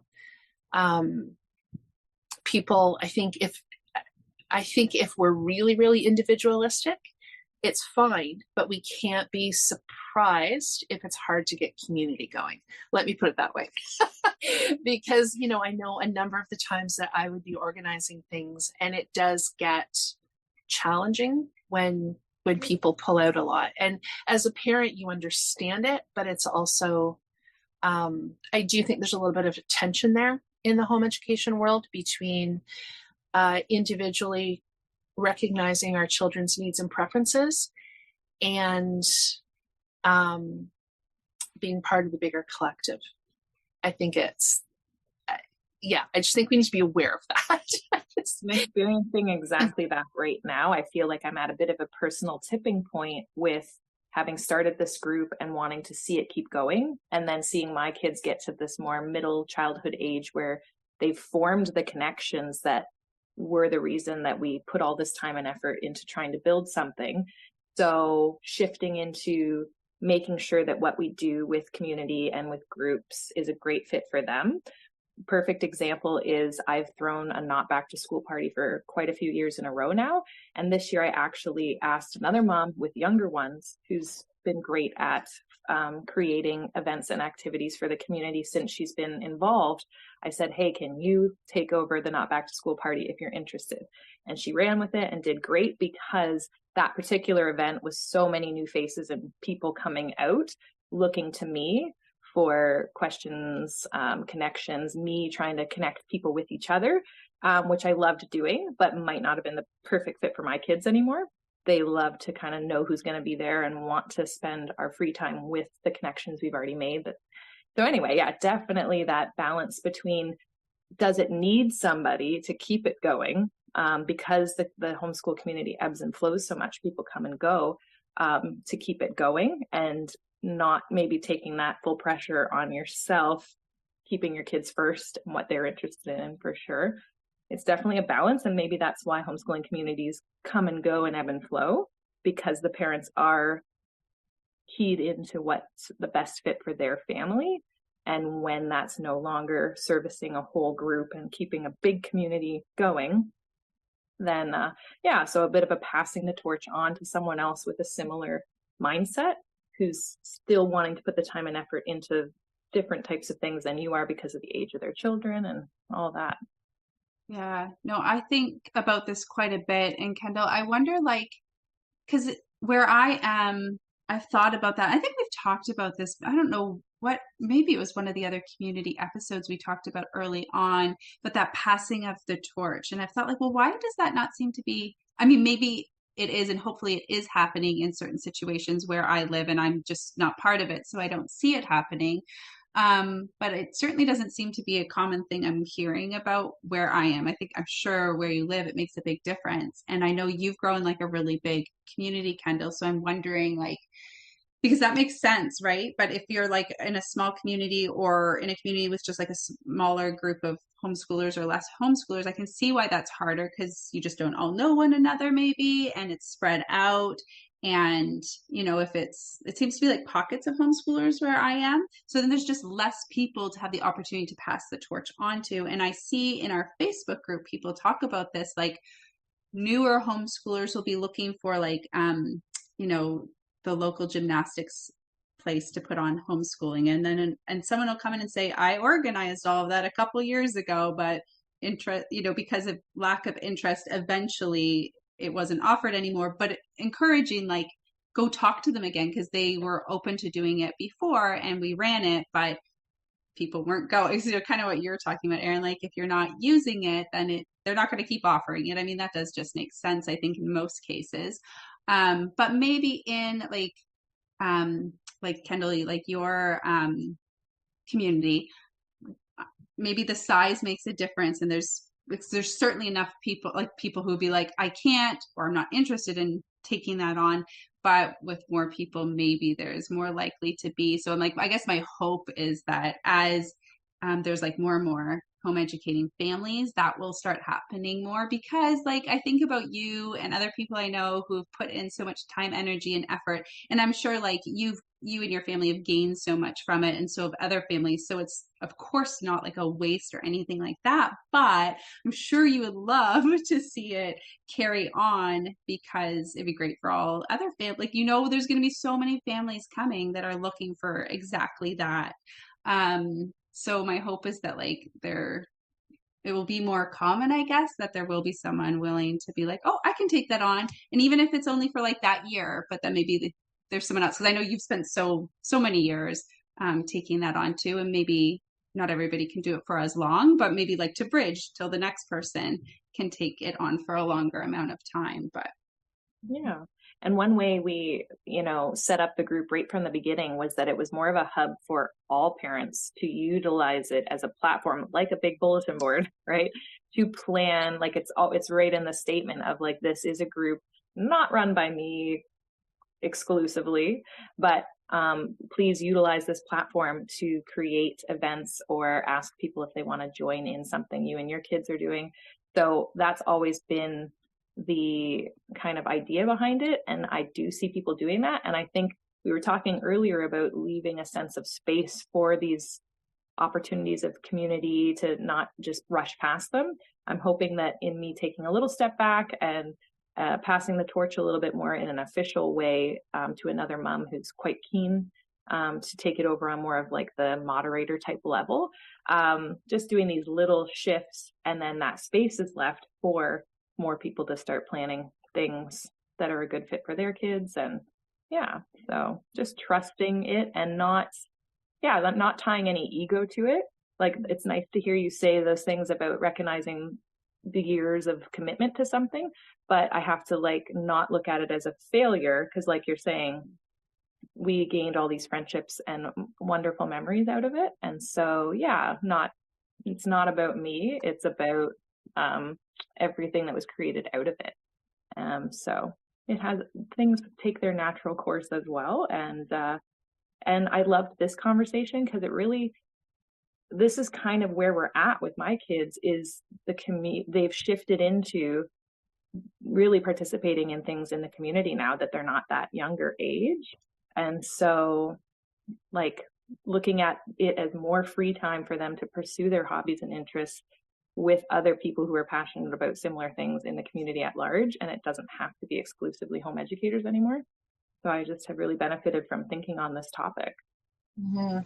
And I'm also thinking that along those lines of like passing the torch, or if there's a gap between people, I think that if you can partner, we definitely had this happen at our local community center that was offering a lot of not just sports programming, they were offering trying to think like leadership groups and just different things like that. I think that, you know, if we're organizing something, or even if we're just participating in something, really developing rapport with that other person at the organization who's doing signups or registrations, then, you know, if you step down a little bit, there's like, that's what we found. There were people that knew not only the people, like not only if we were helping set it up, they knew lots of the families. So there was this real partnership with them that they could kind of keep it running a little bit as somebody new came in, and they knew people well enough that, kind of like I said about the librarian contacting me about whether, you know, people could email me. Similar things happened with the sports place as well, where they would notice a family coming in and they would know people well enough to kind of make some of those connections. So that's where I think that, like, you're not just kind of living in this bubble with your homeschool group and you're using their space, you're actually partnering with them, so that everybody's kind of, you know, in it together. I think that happened with like skiing and snowboarding as well, that somebody really took that on for a period of time. But then over a certain number of years, the person at the registration table kind of knows how it goes. So if somebody new comes in, there's a little bit of wiggle room there. And I also just wanted to say, and Kendel, I don't know if it's maybe a little bit different from what you're referring to, but we would, over time, we connected with sort of a few families that we had things in common with, that it didn't need to be the type of thing where you had a big group going, so you needed numbers, or you needed, and sometimes it could even be like outside of school hours. So it would be, let's do this on a Saturday, or let's go to this show or whatever in an evening, so that you're getting together with families, but it's not, the organization really is just, hey, what, you know, the kids would like to do this, and you're going somewhere where you're not, it's very different from doing like a school program at a museum or something like that. It's almost easier to go to like a public open doors day and just all go. Yeah. Then, you know, and so, but the thing with that is that I think you almost need to have been in community long enough to meet those people. So it's a little bit of a, I don't know, it's a bit of a stepping stone, that initial step can still be hard. Yeah. And then in the back of my mind, of course, as people come and go, it's like the long-term plan. Like I've seen friends come and go. And so wanting to keep the community going for personal reasons too, to just maintain a friendship base for my kids as well and myself. But yeah, definitely shifting into, we have a Halloween party planned. We're going to the beach coming up, which is so fun to go to the beach in September. These quite casual forest meetups it's not anything like academic, or I'm taking money and I need, I need to be in connection with the museum or be the liaison, is becoming a better fit for us now that we have this group of friends. But that long-term thinking of maintaining the group and maintaining numbers of friendships as well. Definitely quality over quantity, but I feel like maybe you guys relate to, in the homeschooling world, things change, people come and go, people move. So it's all those things in mind, but I'm definitely, like shifting out of maybe for a little bit that role of being the money taker, the signer upper, all those things, and shifting into the more casual meetups for fun, for connection, for community in a different way. I think one of the things that had been on my mind was around the idea of homeschool community as kids get older and get into the high school years. And I think for us, that was particularly useful, is to move away from, because as kids get older, they often have different schedules, right? Work schedules, they might be taking courses, whatever. And so just finding a few key people to do things of their choice with was really helpful. It just didn't feel like, and it was also a period of time where I wanted to tune in again to their needs. I mean, we're always looking at our kids' needs, but the needs became quite specific again. So, I would say in the earlier years of our homeschool community, it was very community oriented, to the degree that we would have these planning meetings, and I don't know, there was a little bit of an assumption that you kind of would do everything. And not everything, but there was like, okay, so what do we, it wasn't so much like, here's an event and you sign up. We were deciding as a group. So we've just done, these 2 outdoor activities this month. Do we want to look for something here? And I quite liked it in the sense that it was extremely community oriented. It was really about the whole. But yes, the challenge is that not everything is going to be a fit for everybody. So I did find that once we got past the age that it was just kind of exciting to be running around with other kids, and they didn't even really care where they were. You know what I mean? Like, they could be wherever, but if there's a chance to run around, as they got older, they were more discerning about what they wanted to do, how they wanted to spend time. And that made more sense to zero in on those specific things then. So I do think that community changes over time as well. Yeah. I wonder / worry about that / excited about that time, of course, but I think about that more and more as my kids get older, and we're definitely not there yet, but I can start to see it with my oldest one a little bit. Still really happy to just kind of run around and play with other kids. But I don't know how much longer that will be the case realistically. I mean, it depends on personality too, but I'm very curious about places where there is like a lot of high school aged or teenagers that are homeschooling, because from what I can tell where we are, I mean, there's not many. And a lot of what I do hear is kids going into school for the first time or back to school once they are close to high school or at high school age. And it seems to be, I'm hearing a little bit that parents are probably thinking ahead of this like I am.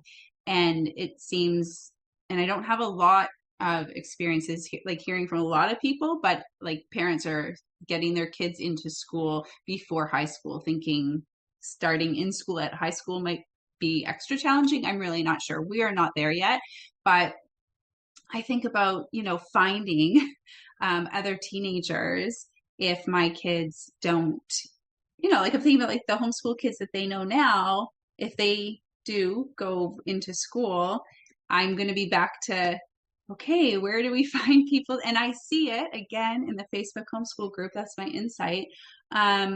People looking like, oh, I've just, my 14-year-old has just left school and we're homeschooling for the first time. We're looking for connections, and it is different than when it's parents setting up, play dates or meetups in the forest or the park meetups and stuff.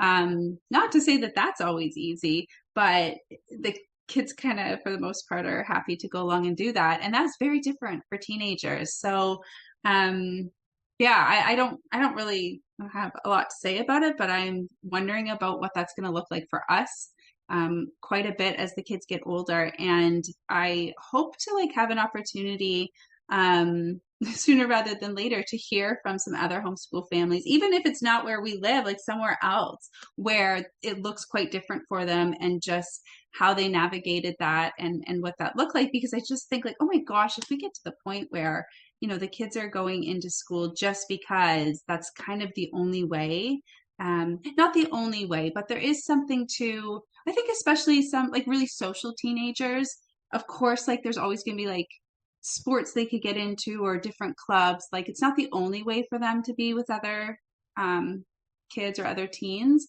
But it is a lot. It's a big chunk of time that the other kids would be in school. And my one kid is quite social.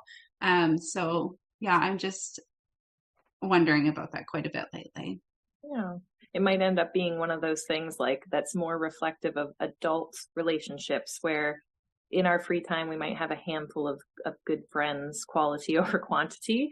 And so maybe you'll be that parent in the group saying, hey, I got a 14-year-old, here's what he's into. And one or two other people in the same position, you can meet up on a mutual interest and just see if it's a go. If it's not, it's not. But yeah, like if you've seen those lone parents out there, then they're there, and it's not like you're needing to replace what would be school 400 peers in their cohort or whatever. You're just looking to connect. I know quite a few people in our immediate area in the high school level. And also there's a factor of it's not as, they're okay. They've always known stratified age groups, and so there's not the cool factor of, oh, there's a few people there 10 and under or whatever, I can't enter, it's just all they've ever known. So it's a little more seamless, and a lot of those kids are choosing home educating still, and that's another factor. If your kid's wanting to go, that's a whole other thing. These kids are fine with continuing a similar lifestyle that they've always known because they're choosing it too. That's something I've noticed as well. And like you're saying, all of those things that they can get connected with that are their personal hobbies and interests, even if the connections there have an age differential, then they probably are fine with that, because it's not this.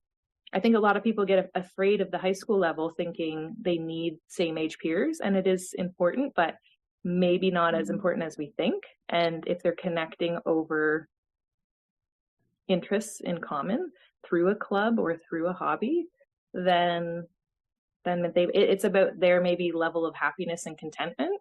And so often that's not present in kids in the public system high school or whatever. Like, yes, they've got all the friends and they're not weird, like they're not doing something countercultural, but are they happy? Are they content?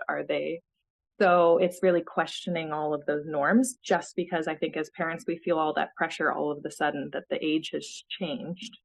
We've shifted into a new dimension.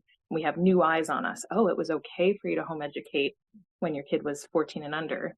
But what makes you think you could do high school or whatever? Or what makes you think you can step outside of that norm? So maybe it'll just flow and feel more natural than we're kind of anticipating it will. And Erin, you have experience, so we can look to people like you to see if it flowed a little bit more naturally, and some of yours went in. And so if they're requesting that, that's a whole different thing, right? Yeah, my one guy did. Yeah. And I think exactly what you're saying, Kendel. There's such a difference between kids. So for some kids that will be very, important, and maybe they take a different avenue with it.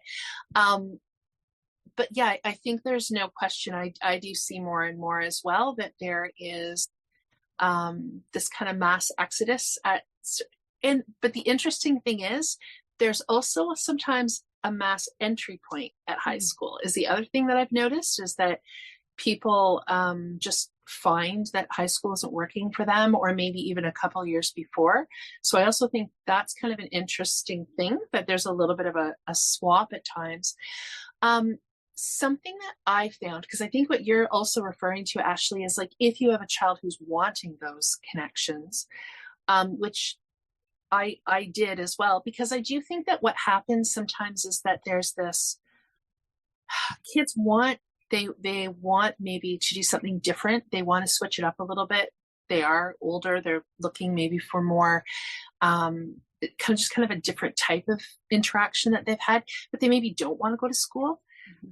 And so it's like where that to me is definitely a bit of a gray area right now for a lot of parents, that there are kids who are clear they want to go to school. And so that's the clarity. And then there are kids who are clear they want to stay at home. And similarly to what you're saying, Kendel, they're able to fill their cup in a variety of ways. It doesn't have to be this huge number of friends that we think we all need to have, or that kids need to have.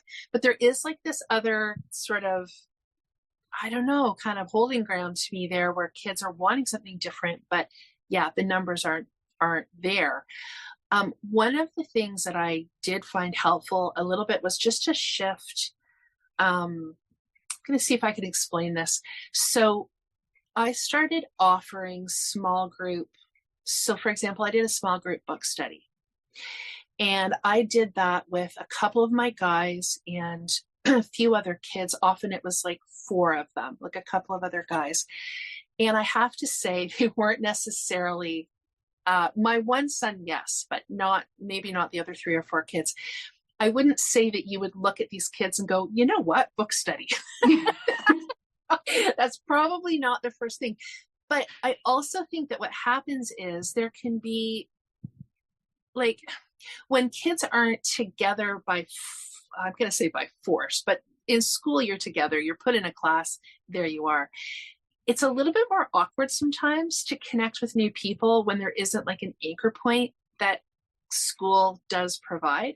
So I started sort of offering pieces, and I tried to do it in a way that was very conducive to them, right? It was very them flavored. So, we would do it.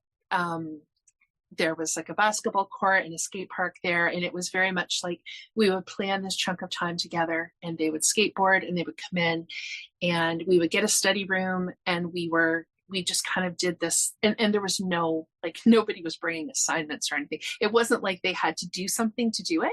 It was just something that we did together. And I did something a little bit similar with my daughter. It wasn't quite the same thing, but in a few of her friends. And what I found worked, and we would talk, the moms would talk about this, and my daughter and I would talk about it as well.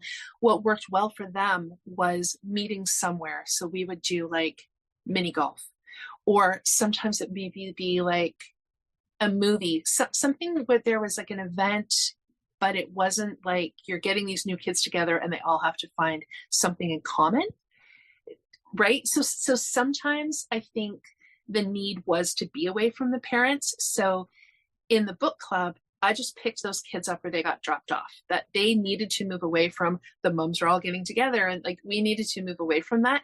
And that need in them was clear. So we were just like, I'll kind of offer this anchor point, but they were very independent in other ways beyond that. But with my daughter, I would say it was different. It was helpful for them to have kind of like the moms get together. So it was like a common activity, but the pressure was off because I do think school offers that. They're there, and so you kind of have to interact, but it can be hard to do that. It can be hard to make those connections otherwise. So those are a couple of things I found helpful, but I would also say that I think one of the benefits to most of our focus on community was in person rather than online. And I think online can be a great way online is a great way for so many reasons to connect. But I think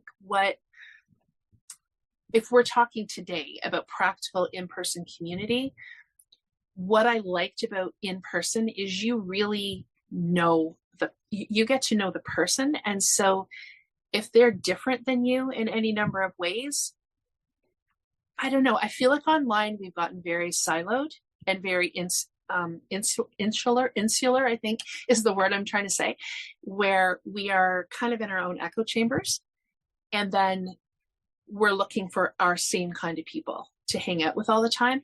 And I think the benefit to in-person community is that you kind of need each other, and you will overlook some of those things. So a lot of even the ability that I had to work outside the home was because I I didn't really worry all the time about whether the other parent was somebody I would want to be best friends with.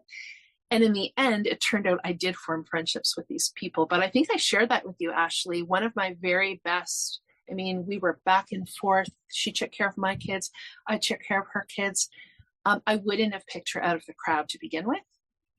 It just, and I feel like it's a little bit old fashioned that way. You get along with people because you live close to them, and you can overlook things sometimes because you kind of get to know the heart of the person and you learn from one another. But I do feel like that's a little bit of the danger of the online world right now, is that everybody's like, these are my people. And you even hear meet like-minded, it's great to meet a like-minded group of people. It is great to meet a like-minded group of people. And also there's very little growth. Right? So that's kind of something that comes up for me. And I think when my kids were teens, I really had to move past that, because I needed to take their needs into consideration, not whether I always loved hanging out with the other parent, or whether I wished that they would pick their kid up on time. I overlooked a lot because I just really wanted to, I think that's maybe where we talk about really intentional community. And it was like sometimes quite a few deep breaths. But I'm going to give us a little bit of credit for our echo chamber because I think we're doing something so countercultural that I think we do grow a lot from each other. I totally agree with what you're saying, but it had me reflecting on, okay, the communities I'm part of, and especially online communities. But I feel like the difference is all of our neighbors, the status quo is you put your kids in school and I'm going to question you at the grocery store and I don't even know you. And so we need the camaraderie of this is why we're doing it. And we're all so different. And I think we do really grow and learn from each other because of what you're saying just now, Erin, that you were very specific to your kids' needs, and our kids are all so different that we end up doing things so differently from each other, and we can learn from that and lean on that when we're going through something hard with our own kids, because there's these common threads. It might not be the exact same situation, but it's this humanness to parenting, to following your child's lead, all of these things. Anyway, so give us a little bit of credit that we're not just over here preaching to the choir, but more bolstering each other in such a strange thing that we're choosing to do, a countercultural thing. Mm-hmm. And I think echo chambers are important sometimes. We all need, as you said, Kendel, when we're out there doing something completely different, we do need to find our people. There's 100% a place for that. I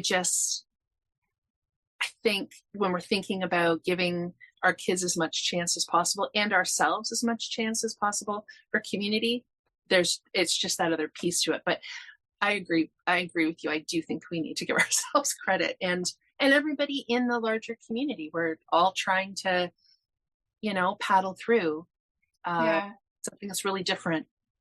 Yeah, I almost wonder if it's a little bit of a natural journey or natural growth with homeschooling.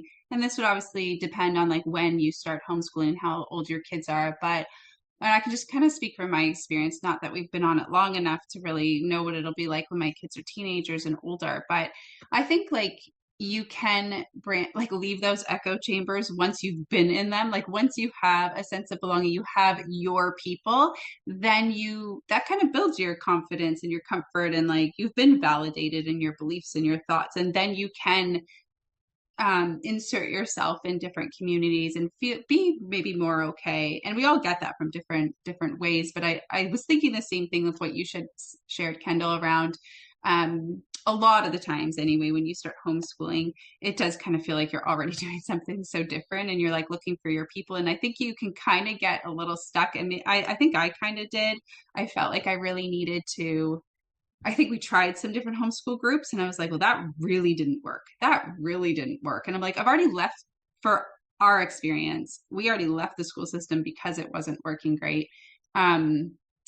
Or maybe I should say we didn't go back to it because it was during the pandemic. We didn't go back to it because we didn't feel like it was working in the first place. So then to get to like, a community or group of people who are like, well, that's really not working. So it was about finding where it was going to work for us. And that was going to be with like-minded people, especially I think when your kids are younger, maybe. And I haven't talked about this before, so I'm kind of thinking out loud, but when I'm in a group of people and my kids are younger, the other homeschool parents are involved a little bit more in helping with the kids. And I think like for me, it was important that my children in the spaces they were in were really respected, and the space was safe for them to be in. And sometimes it just didn't work for those reasons. But as our kids get older, and they can like stand up for themselves, advocate for themselves, they just don't need the like as close supervision and whatnot because that's when like the parenting situations clash, like one kid's climbing a tree and some parent, that parent of that kid is totally fine with it. And another parent's being like, you need to come down. That's so dangerous. And then you're like, and I'm not saying that that's a reason to not stay involved in that homeschool group or community, but I think maybe, and I'm sure there's still times with older kids or teenagers that this could still be something that parents encounter, but they're just like you were saying, Erin, like they need that space from the other adults and parents as well. So maybe then the parents kind of being on the same page or being like-minded matters a little less, because the kids are more independent, and if they're getting along, if our kids are getting along and it works for them, then we can connect as much as we want or as little as we want. And again, I hope I'm not simplifying it too much, but I'm just kind of like, as I'm thinking about this kind of like this natural growth, or I don't know if it's growth, but just like how it can shift and change, I wonder, as our kids get older, when it comes to just thinking about our kids in community with other people and how that can look different. And it's hard for me to think about because I'm not there yet, but listening to you talk a little bit about that, Erin, like a lot of that made so much sense. And I can see like so many like great things about that. And it's a good reminder too, because sometimes we can be like, oh, it's so hard. And when is it going to get a bit easier or whatnot? And I'm sure, that stage has its own challenges and whatnot too. But some things as far as like kids connecting around similar interests, or like you were giving great examples of like anchor points, which I don't mean to be going on and on, but I did also want to say it made me think again about how, like what you said about like the book study or the book club, or like going and doing an event.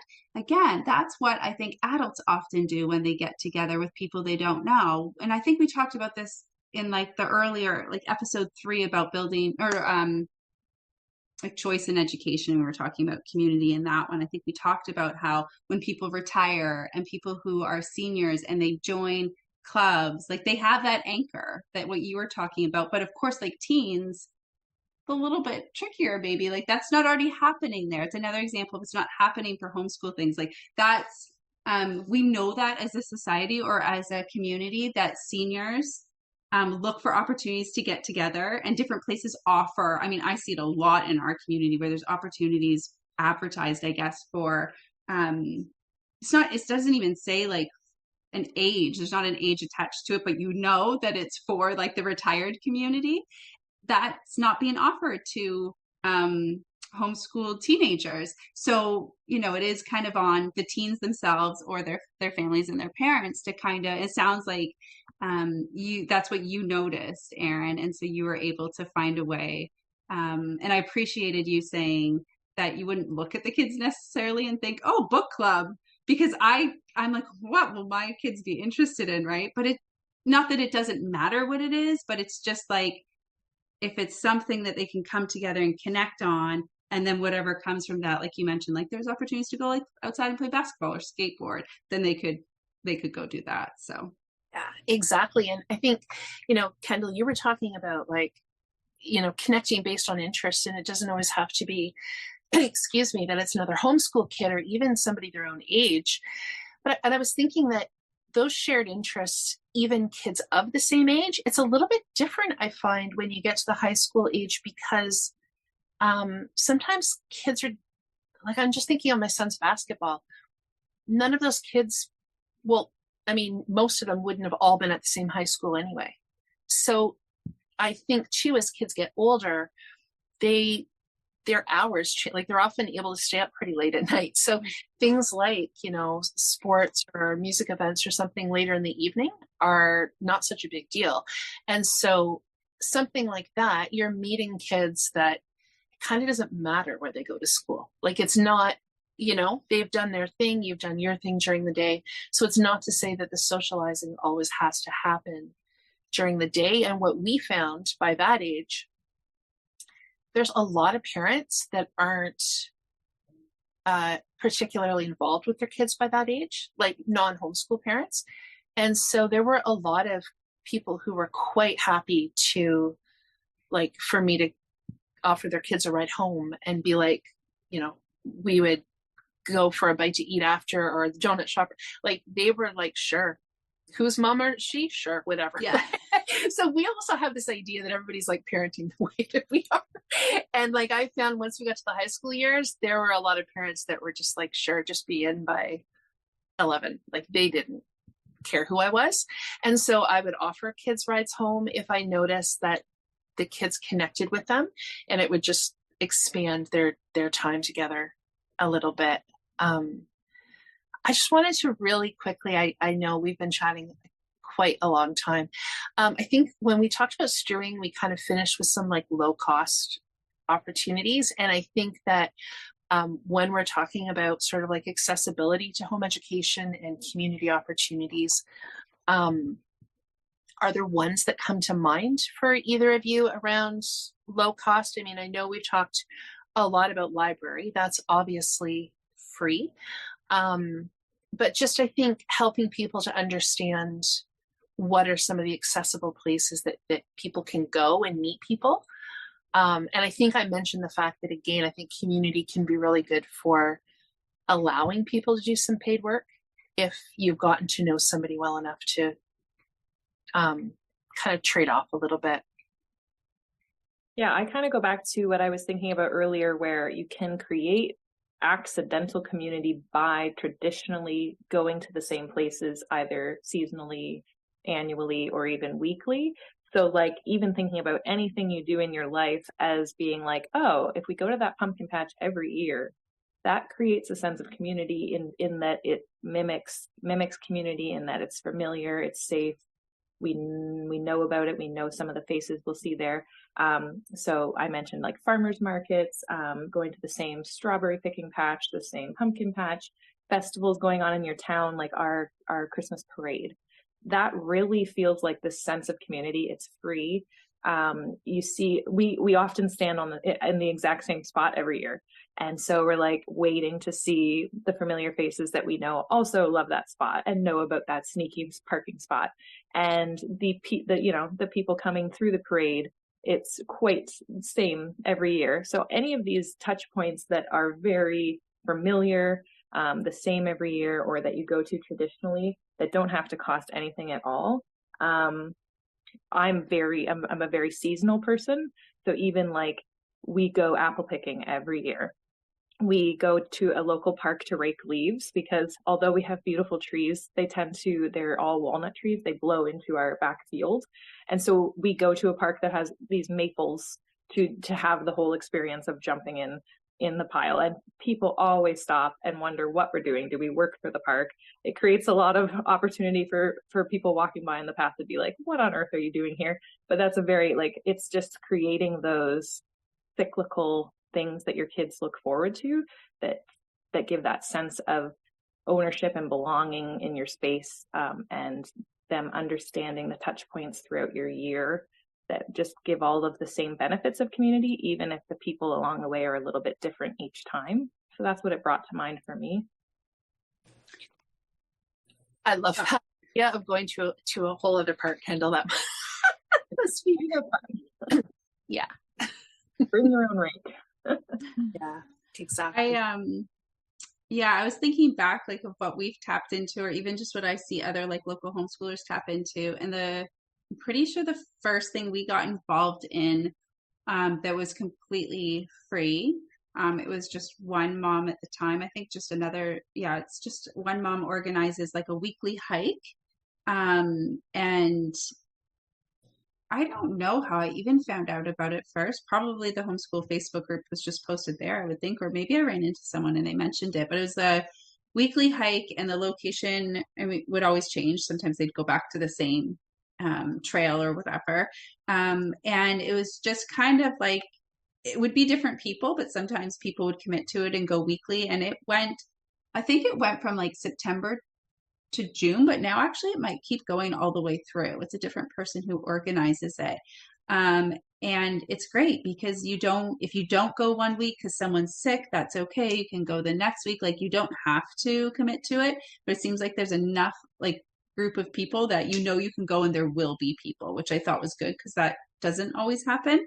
And then the other thing we tapped into was park meetups where people would just post it in a homeschool group, usually to get it started, or if like numbers started to dwindle, they might start posting it again, and people would show up at the park. That didn't work as well for us for a few different reasons. It really slowed down in the colder months, in the winter. I could see like how hikes, like weekly hikes, would work better year round because you're moving, so you're staying more warm. Whereas standing around, I mean, the kids would still be moving around at the park. I think it was mostly the grown-ups who would stand there and their toes would get cold. But that was another like completely free opportunity to get together. And even if just like, you connected with like one or two families, then that was worth it. The other, and swimming for us. So that's not free, but I think it costs us $7 right now if I take me and my two kids swimming. And that's actually been neat because that's how we've kind of just like met other homeschool families. But like not a lot. It's never crowded. So there's maybe like one or two other homeschool families that are there we can meet. And it's a great like intergenerational example too, because there's the retired people that go and now they're used to seeing our kids. And then of course like the lifeguards and stuff that are there too. So we've got like a little sense of community there. And that's offered for us through the Boys and Girls Club. It's not homeschool specific, obviously, but it's like middle of the school day. So it's perfect. And then the last thing I wanted to mention for like, again, it's not free, although, I mean, I guess you could. The only reason this isn't free really is because what we call forest school, so I've talked about it on here before, is more so like like I'd call it like a nature co-op. It is definitely like in a forested area, and we often will have like a fire, and kids will play in the forest, and there's like a little creek, but there's also a building. It's kind of like a hall. So it has like an open space for inside, which is great for when it's raining or whatever. There's washrooms, so that's always really helpful that there's washrooms, and there's a kitchen we can use too. So there is a cost because we rent that space as a group. But it's a low cost. And then obviously the more families that are involved, we just split the cost. For us, it's really accessible, and we meet there on a weekly basis. And I know of other local homeschoolers that have done something very similar with a group of homeschoolers that they've met, and they've just found a space that doesn't, charge like a lot of rent. But that's certainly been like a great way for us to find a more like consistent community, I guess. But I will mention that, and it's been amazing. I'm so grateful for it. It took us what felt like a long time to find it. It's been wonderful. And it's just been a year now that we've been involved. But we did notice that it was, how do I put this? There definitely were times throughout more so the winter, I guess, where just a couple families would show up or a couple families would be there, which like is fine. But sometimes like the kids could go a couple weeks without seeing their best buddy that's there. And it kind of reminds me like what you were talking about earlier, Erin, about that, I don't know how you put it, but kind of like that committing for the collective good, right? Like, so sometimes my two wouldn't want to go and we'd have the conversation. Like, I don't want to push them too much, but at the same time, I'm like, well, like your friends are going to be disappointed, and I don't know if a lot of people are going, and we want this to be available to us, which is, a little bit hard for kids, especially younger kids, to really understand. But anyway, yeah, those were some of the things that came to mind for me. Oh, I love that. Yeah, the only thing that I would add to any of that, Kendel, you'd mentioned the seasonal piece, and I'm very similar that way.